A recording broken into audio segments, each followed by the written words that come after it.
الحمد لله نحمده ونستعينه ونستغفره ونعوذ بالله من شرور أنفسنا ومن سيئات أعمالنا من يهده الله فلا مضل له ومن يضلل فلا هادي له وأشهد أن لا إله إلا الله وحده لا شريك له وأشهد أن محمدا عبده ورسوله يا أيها الذين آمنوا اتقوا الله حق تقاته ولا تموتن إلا وأنتم مسلمون يا أيها الناس اتقوا ربكم الذي خلقكم من نفس واحدة وخلق منها زوجها وبث منهما رجالا كثيرا ونساء واتقوا الله الذي تساءلون به والأرحام إن الله كان عليكم رقيبا يا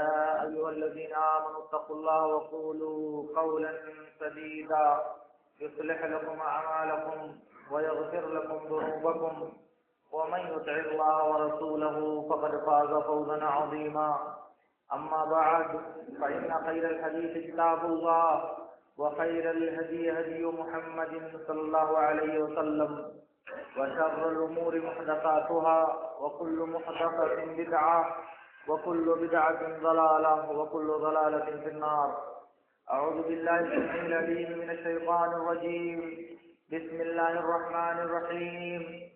قاف والقرآن المجيد بل عجبوا أن جاءهم منذر منهم فقال الكافرون هذا شيء عجيب أإذا متنا وكنا ترابا ذلك رجع بعيد قد علمنا ما تنقص الأرض منهم وعندنا كتاب حفيظ بل كذبوا بالحق لما جاءهم فهم في أمر مريج أفلم ينظروا إلى السماء فوقهم كيف بنيناها وزيناها وما لها من فروج والأرض مددناها وألقينا فيها رواسي وأنبتنا فيها من كل زوج بهيج تبصرة وذكرى لكل عبد منيب. وقال الله تعالى في موضع آخر لقد من الله على المؤمنين إذ بعث فيهم رسولا من أنفسهم يتلو عليهم آياته ويزكيهم ويعلمهم الكتاب والحكمة. معزز حاضرین،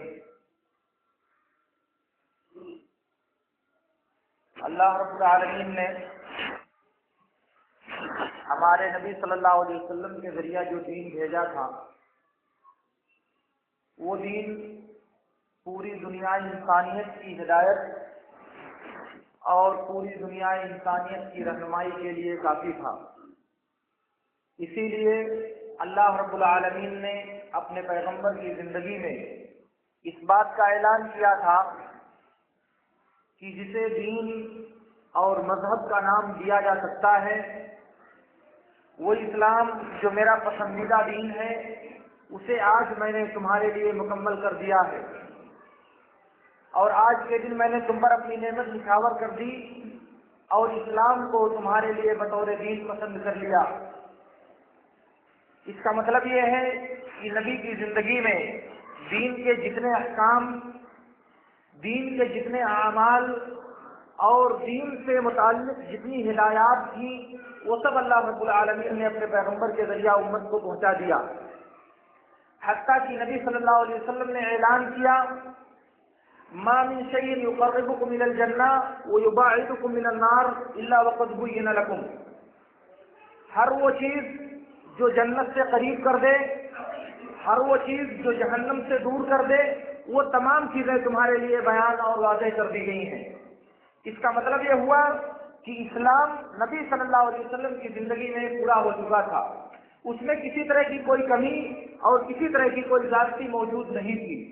اسی کے ساتھ اللہ رب العالمین نے ہمارے نبی صلی اللہ علیہ وسلم کو یہ ذمہ داری دی تھی یا ایھا الرسول بلغ ما انزل الیک من ربک فإن لم تفعل فما بلغت رسالته.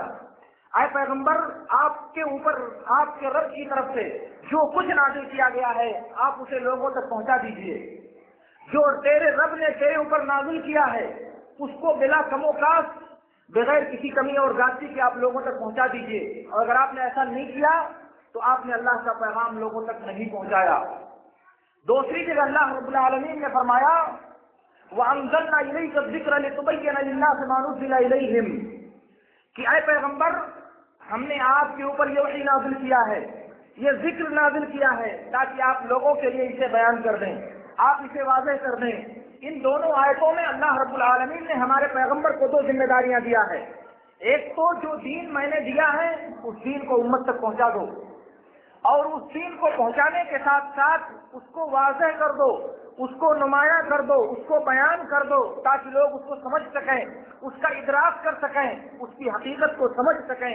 یہ نبی صلی اللہ علیہ وسلم کی ذمہ داری دیا تھا اللہ رب العالمین نے۔ اس کا مطلب یہ ہوا کہ اس ذمہ داری کو ہمارے نبی صلی اللہ علیہ وسلم نے ادا بھی کیا۔ اللہ رب العالمین نے جو فریضہ ہمارے نبی کے سر لگایا تھا ہمارے نبی نے اس کو ہم تک پہنچا بھی دیا۔ مسند احمد کی صحیح حدیث میں ہے اللہ کے نبی صلی اللہ علیہ وسلم نے حجۃ الوداع کے دن صحابہ کرام کو خطاب کیا، ایک لمبی تقریر کیا، اس کے بعد صحابہ سے پوچھا کہ کل اللہ رب العالمین تم سے میرے بارے میں پوچھے گا، کل اللہ رب العالمین میرے بارے میں تم سے سوال کرے گا تو تم کیا جواب دو گے؟ صحابہ کرام نے ایک زبان ہو کر برجستہ کہا کہ قد بلغت وادیت ونصحت، آپ نے اللہ کا پیغام ہم تک پہنچا دیا، آپ کے سر جو ذمہ داری تھی وہ آپ نے ادا کر دیا، خیر خواہی کا جو فریضہ تھا وہ بھی آپ نے پورا کر دیا۔ اس کے بعد آپ بہت خوش ہوئے، آپ نے اپنی انگلی 3 بار آسمان کی طرف اٹھائی اور کہا اللہم اشہد، اے اللہ تو گواہ رہنا۔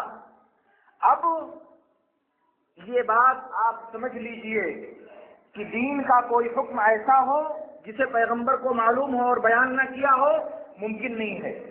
دین کا کوئی حکم ایسا ہو جو اللہ رب العالمین دین میں شامل کرنا چاہتا ہو اور اپنے پیغمبر کے ذریعہ امت کو خبردار نہ کیا ہو، ایسا نہیں ہو سکتا۔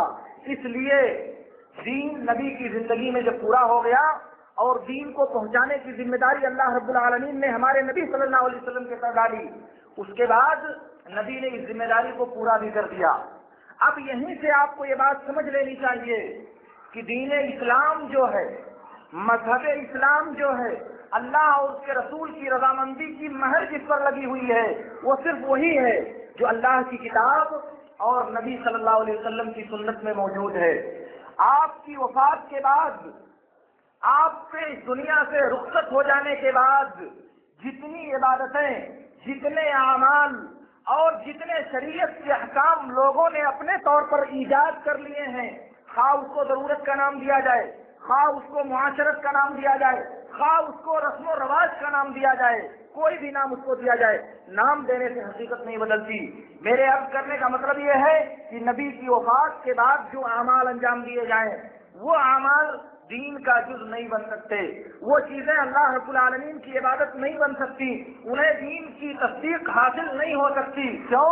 اس لیے کہ دین نبی کی زندگی والا دین ہے، نبی کے وفات کے بعد والا عمل دین نہیں بن سکتا۔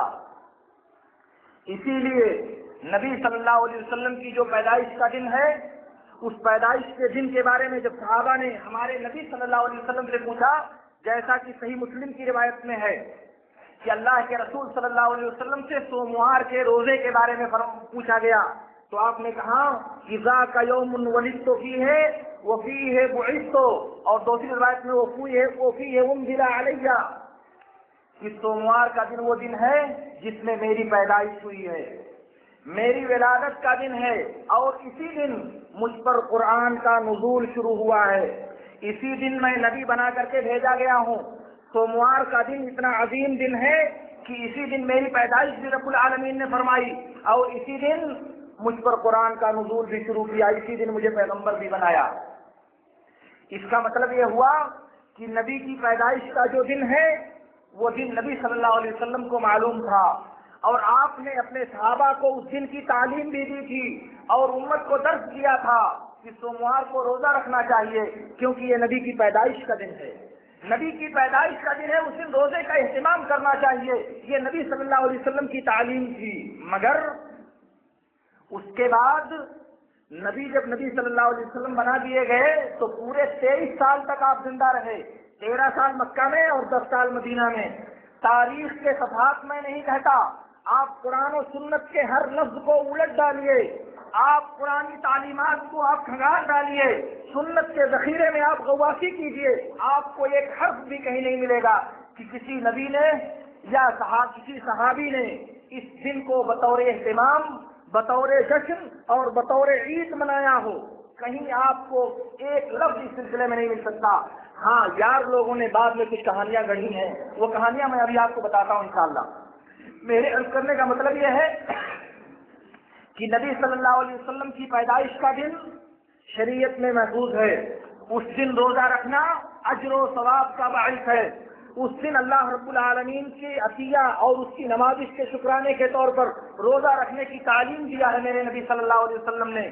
مگر اس دن جشن منانے کا، عید منانے کا، چراغاں کرنے کا، مجلسیں منعقد کرنے کا اور دوسرے علم بازی سے لے کر کے جتنے اعمال انجام دیے جاتے ہیں، میں نے کہا کہ آپ اسلامی شریعت کو الٹ ڈالیں، آپ کو ایک لفظ نہیں ملے گا۔ کیوں؟ آخر نبی کو اگر اللہ رب العالمین نے بتایا تھا یہ بات، اگر دین کا ایک جز تھی کہ نبی کی پیدائش کے دن جشن منایا جائے، اگر یہ نبی کی تعلیم تھی کہ عید میلاد النبی کا اہتمام کیا جائے، اگر اللہ رب العالمین کو یہ بات پسند تھی کہ میرے نبی کی پیدائش کے جشن کا اہتمام کیا جائے، تو پھر مجھے بتاؤ کہ اللہ تعالیٰ بھول گیا تھا، اپنے پیغمبر کے ذریعے نہیں بتایا علیہ باللہ، یا میرے پیغمبر نے اللہ کے دین کو پہنچانے میں خیانت کیا؟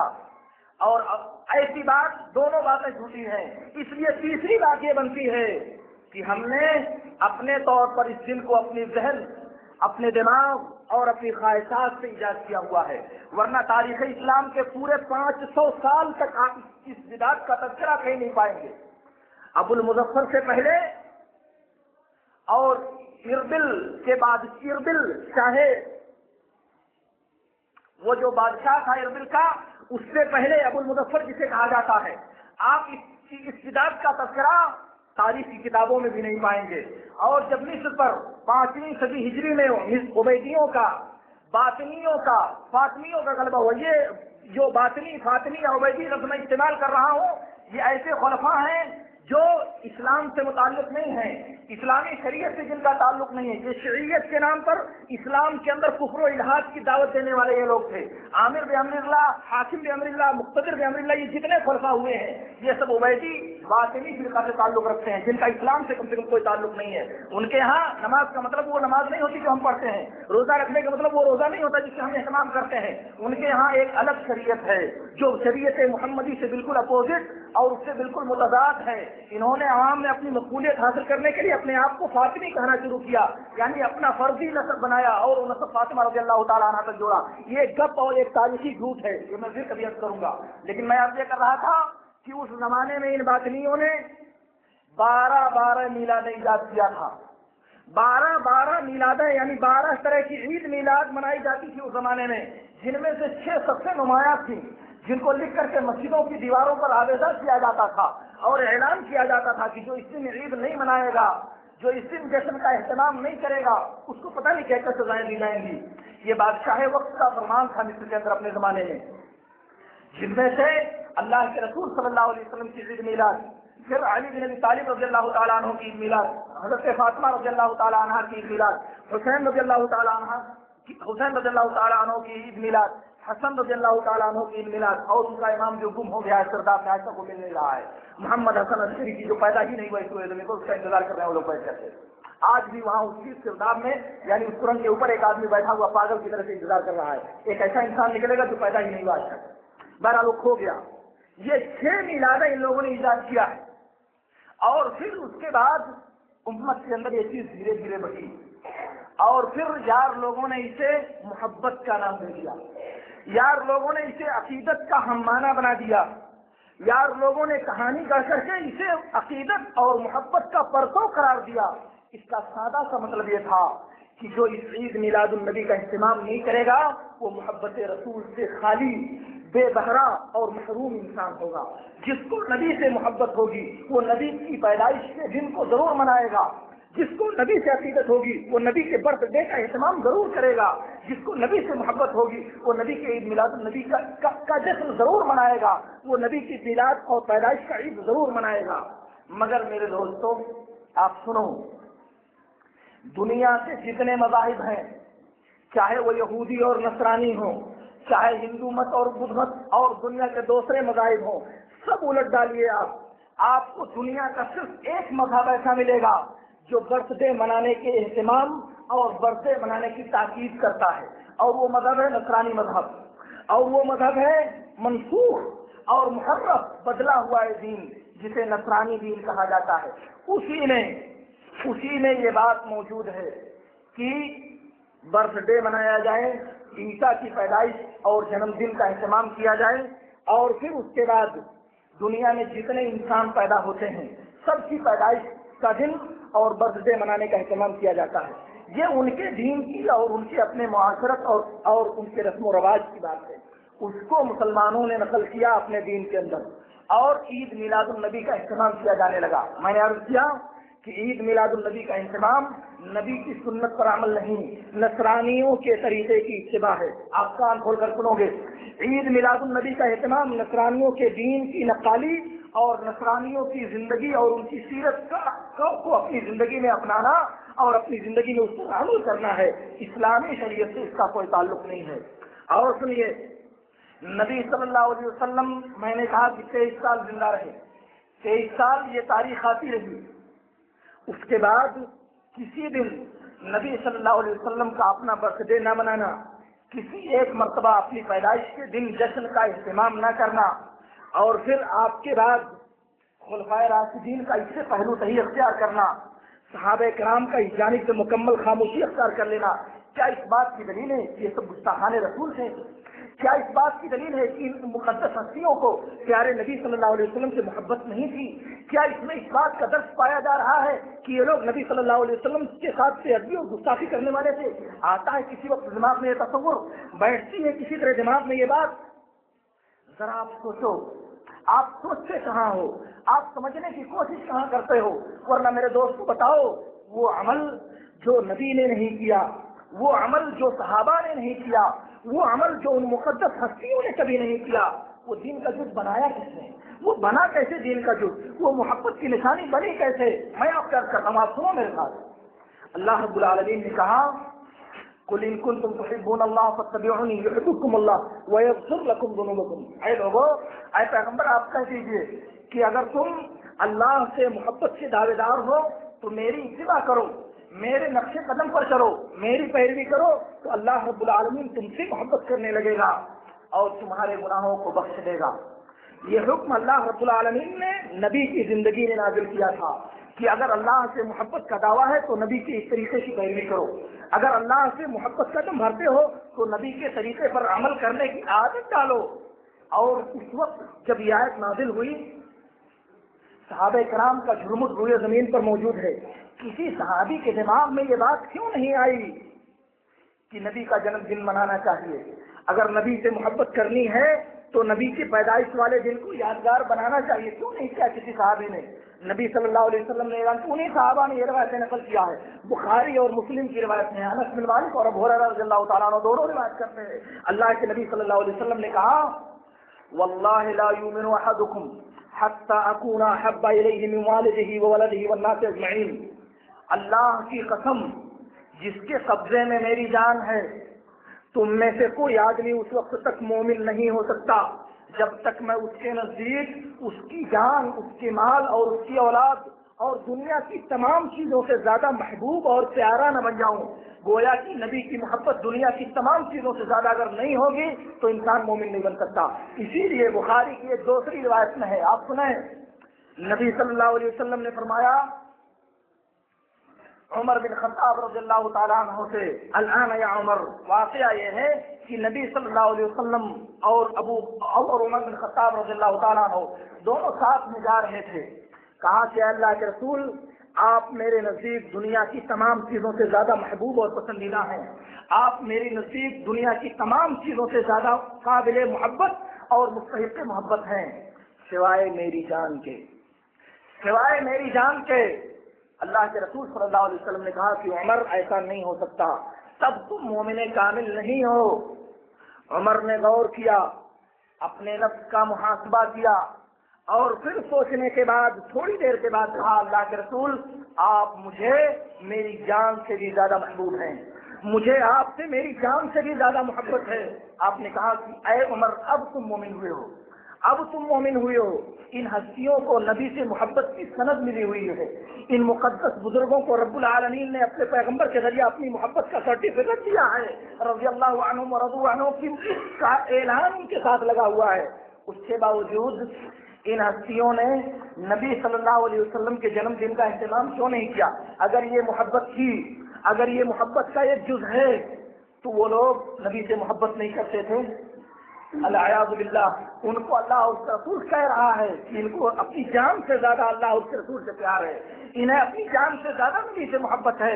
اتنی شدید محبت کے باوجود انہوں نے اس دن کا اہتمام نہیں کیا۔ ہمیں ان سے زیادہ نبی سے محبت ہے، ہمیں نبی سے پیار صحابہ کرام سے بڑھ کر ہے ایسی کوئی سچائی؟ واللہ کہہ رہا ہوں یہ دنیا کا سب سے بڑا جھوٹ ہے۔ ورنہ وہ انسان، وہ کلمہ گو مسلمان جو نبی کی سنتوں کی دھجیاں اڑانے میں فخر سمجھتا ہو، وہ انسان جو نبی کی سنتوں کو پیروں تلے رود لینے میں کوئی آر محسوس نہ کرتا ہو، وہ انسان جو نبی کی شکل و صورت کو اپنی شکل و صورت پر فٹ کرنے میں شرمندگی محسوس کرتا ہو، وہ انسان جو اپنی زندگی میں محمد عربی کی زندگی کا پیدا کرنے میں اپنے کو عاجز اور درمادہ محسوس کرتا ہو، وہ انسان نبی سے محبت کرنے والا کبھی نہیں ہو سکتا، کیونکہ اصول یہ ہے کہ محبت کرنے والا محبوب کے نقش قدم کی پیروی کیا کرتا ہے، محبت کرنے والا محبوب کی زندگی کی نقالی کیا کرتا ہے، محبوب کو جو بات پسند ہوتی ہے محبت کرنے والا اس بات کو پسند کرنے لگتا ہے۔ صحیح بخاری کے حدیث میں ہے، انس بن مالک رضی اللہ تعالیٰ عنہ کہتے ہیں، آپ سنو، آپ نے سنا کہاں کبھی؟ انس بن مالک رضی اللہ تعالیٰ عنہ کہتے ہیں کہ میں نبی صلی اللہ علیہ وسلم کے ساتھ کھانا کھا رہا تھا، کھانے میں گوشت کے چھوٹے چھوٹے ٹکڑے اور کدو ملا ہوا تھا۔ نبی صلی اللہ علیہ وسلم کو میں نے دیکھا کہ پیالے کے گرد سے کدو تلاش کر کے اسے کھا رہے ہیں، آپ اسے نکال کر کے کھا رہے ہیں، میں بھی نکال کے آپ کو دینے لگا۔ اس کے بعد میں کدو کو پسند کرنے لگا، اس لیے کہ میرے محبوب اس کو پسند کیا کرتے تھے، میں کدو سے محبت کرنے لگا اس لیے کہ میرے نبی صلی اللہ علیہ وسلم اس کو پسند کیا کرتے تھے۔ یہ دین نہیں ہے، کدو کھانا دین کا جز نہیں ہے، مگر محبوب کی محبت میں، محبوب کے نقش قدم کی اتباع میں انس بن مالک رضی اللہ تعالیٰ نے اتنا بڑا فیصلہ کیا، ناپسندیدگی کے باوجود، نہ چاہنے کے باوجود، خواہش نہ ہونے کے باوجود، کہا کہ میں اس کے بعد کدو کھانے کا اہتمام کرنے لگا کیونکہ میرے نبی اس کو کھایا کرتے تھے۔ اگر میں مثالیں صحابہ کی زندگی سے پیش کروں تو بات بہت زیادہ لمبی ہوگی، مگر میں عرض کر رہا ہوں آپ سے کہ جب محبت ہوگی کسی انسان کو کسی دوسرے سے تو وہ اپنے محبوب کی نقالی کرے گا، محبوب کی چال ڈھال، طور طریقہ، عادات و اطوار میں اپنے آپ کو فٹ کرنے کی کوشش کرے گا۔ نبی کی سنتوں سے بغاوت، آپ کی شکل و صورت سے بغاوت، آپ کے لباس سے بغاوت، آپ کے رہن سہن سے بغاوت اور پھر سچی محبت، یہ جھوٹ نہیں ہے، یہ کھلا ہوا جھوٹ ہے۔ یہ فراد آپ دنیا کے انسانوں کے سامنے تو پیش کر سکتے ہو، مگر رب العالمین آپ کی نیتوں سے کم حق ہوا آگاہ ہے، آپ اس کو دھوکہ نہیں دے سکتے۔ آپ سنو میرے ساتھ، اللہ رب العالمین نے فرمایا لقد کان لکم فی رسول اللہ اسوۃ حسنہ، تمہارے لیے پیغمبر کی زندگی میں بہترین آئیڈیل، شاندار نمونہ بنایا گیا ہے۔ نبی کی زندگی ہمارے لیے نمونہ ہے، دین کے اعتبار سے، دنیا کے اعتبار سے، زندگی کے ہر موڑ کے اعتبار سے اللہ کے نبی صلی اللہ علیہ وسلم کی زندگی ہمارے لیے آئیڈیل ہے۔ آئیڈیل کس کو کہا جاتا ہے؟ نمونہ کس کو کہا جاتا ہے؟ نمونہ قابل اتباع چیز کو کہا جاتا ہے، قابل پیروی چیز کو نمونہ کہا جاتا ہے، جس کا مطالبہ یہ ہو کہ مجھے اپناؤ، مجھے برتو، مجھے اپنی زندگی میں نافذ کرو۔ انسان اپنے سامنے جو مثال دیکھ کر کے اپنی زندگی کو بناتا یا بگاڑتا ہے اسے آئیڈیل کہا جاتا ہے، اسے نمونہ کہا جاتا ہے۔ آج ہماری نئی نسل، ہماری نوجوان نسل جانتے ہو کیا آئیڈیل سمجھتی ہے؟ وہ موجودہ زمانے کی اوباش، عیار اور بدماش قسم کے جو انسان ہیں، چاہے وہ فلم میں کام کرنے والے انسان ہو اور وہ چاہے کھیل کے میدان میں کام کرنے والے اوباش قسم کے انسان ہو، وہ ان کو اپنا آئیڈیل بناتی ہے، ان کی شکل و صورت کو اپنانے میں فخر محسوس کرتی ہے، ان کے بال اور ان کے لباس کی نقالی میں اپنے آپ کو سینہ تانتے ہوئے محسوس کرتی ہے۔ یہ ہماری نئی نسل کا حال ہے۔ اور اس کے بعد محبت کی بھی دعوے دار ہے، محبت تو ان کتوں اور کمینوں سے ان کو ہے جن کی زندگی کی نقالی ہماری زندگی میں پائی جا رہی ہے. محمد عربی کی زندگی کا کہاں ہماری زندگی میں پایا جا رہا ہے؟ میں آپ سے کہا تھا کہ آئیڈیل بنانے کا مطلب یہ ہوتا ہے کہ جو اسوا ہے اس کی زندگی کو اپنی زندگی میں فٹ کرنے کی کوشش کیا جائے. جو آئیڈیل ہے اس آئیڈیل کو اپنی زندگی میں نافذ کرنے کے لیے تگ و دو کی جائے. اسے کہا جاتا ہے اسوا. اور نبی کی زندگی کو اللہ رب العالمین نے ہمارے لیے ایسے ہی بنایا. اب اس بات کا تقاضا یہ ہے کہ نبی نے جو کام کیا ہے اس کام کو کیا جائے. اس لیے کیا جائے کہ نبی نے اس کام کو کیا ہے, اور اس ارادے سے کیا جائے کہ نبی نے اس کام کو اگر نہیں کیا ہوتا تو ہم اس کام کو نہیں کرتے. اسی کو کہا جاتا ہے کہ وہ اتباع اور یہ اسوا جو اللہ رب العالمین نے پیغمبر کے بارے میں بیان فرمایا ہے, ان دونوں کا مطلب یہ ہے فعل ما فعل علی الوجه الذی فعل لأنه فعل. آپ سمجھ لو وہ کام کرنا جو پیغمبر نے کیا ہے اسی طریقے پر کرنا جس طریقے پر نبی نے کیا ہے, اور اس لیے کرنا اس وجہ سے کرنا کہ نبی صلی اللہ علیہ وسلم نے اسے کیا ہے. یہ کہلاتا ہے اتباع. اسے کہا جاتا ہے تاثیر اور اسوا بنانا. آپ بتاؤ نبی نے کبھی کیا اس عید کا اہتمام؟ کبھی عید میلاد النبی کا نبی صلی اللہ علیہ وسلم نے اپنی زندگی میں اہتمام کیا؟ کبھی اہتمام کرنے کا حکم دیا؟ آپ کے صحابہ کرام نے کبھی یہ عمل انجام دیا؟ نہیں, کبھی نہیں. اس کے بعد ہم اس کو دین سمجھ کر اس کو محبت سمجھ کر انجام دیں تو یہ دھوکہ نہیں ہے, یہ خود فریبی نہیں ہے, یہ اپنے آپ کو دھوکے میں ڈالنا نہیں ہے. جی ہاں, یقیناً ہے.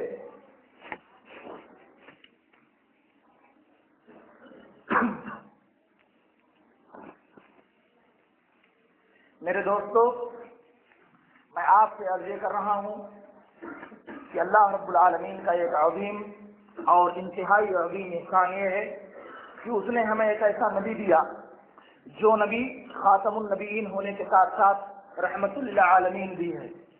وہ نبی جس کی اس دنیا میں آمد دنیا انسانیت کے لیے ایک ایسی بشارت ہے جس جیسی بشارت دنیا نے اپنے کانوں سے اس سے پہلے نہ کبھی سنا, نہ کبھی دیکھا, اور نہ کبھی وہ اس سے محدود ہوئی.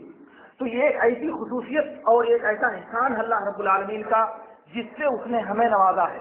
اس لیے اس نعمت کا شکریہ اور اس احسان کا شکریہ ادا کرنے کا طریقہ یہ ہے جو اللہ کے نبی صلی اللہ علیہ وسلم نے ہم کو سکھایا ہے. اللہ بتائے گا کہ مجھے کیا پسند ہے, نبی بیان کریں گے کہ میں کیا چاہتا ہوں, تب ہم کو پتا چلے گا کہ کیا کرنا چاہیے. وہ نبی صلی اللہ علیہ وسلم نے بتایا ہے کہ آپ کی پیدائش والے دن کو روزے کا اہتمام کیا جائے. سوموار کا روزہ جب بھی آئے سوموار کا دن تو اس دن روزے کا اہتمام کیا جائے, اس دن روزہ رکھا جائے. اور ہم لوگ عید مناتے ہیں. عجیب الٹی عقل کی بات ہے, عید اور روزہ دونوں دو متضاد چیزیں ہیں. جس دن روزہ ہوگا اس دن عید منانا جائز نہیں ہے, اور جس دن عید ہوگا اس دن روزہ رکھنا حرام ہے. سال کے 5 دن نبی صلی اللہ علیہ وسلم نے روزہ رکھنے سے منع کیا ہے. عید کا دن, بقرعید کا دن اور تشریق کے 3 دن, اور ایک دوسری روایت میں جمعہ کو بھی شامل کیا گیا کیونکہ وہ ہفتے کی عید ہے. اس دن بھی الگ طور سے صرف جمعہ کو روزہ رکھنا درست نہیں ہے. تو یہ سال کے 5 دن نبی صلی اللہ علیہ وسلم نے روزہ رکھنے سے منع کیا ہے. کیوں منع کیا ہے؟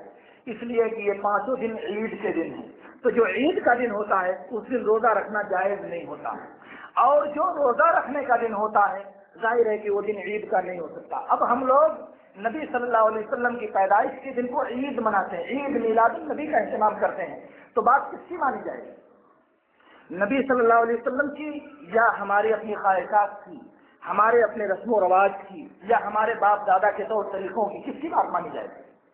جو دن عید کا ہے اس دن روزہ رکھنا جائز نہیں ہے, اور پیدائش والے دن نبی صلی اللہ علیہ وسلم نے روزہ رکھنے کا حکم دیا ہے. اس لیے روزہ رکھنے کا حکم اس بات کی دلیل ہے کہ اس دن عید منانا, جشن کا اہتمام کرنا, عید میلاد النبی منانا جائز نہیں ہے. یہ بات آپ کان کھول کر کے اور اچھی طرح سے سمجھ لو. اس لیے اس سے بڑی جھوٹی بات یہ ہے کہ آپ اس ایک خود تراشیدہ اپنے بنائے ہوئے عمل کو دین کا معیار قرار دے دیں.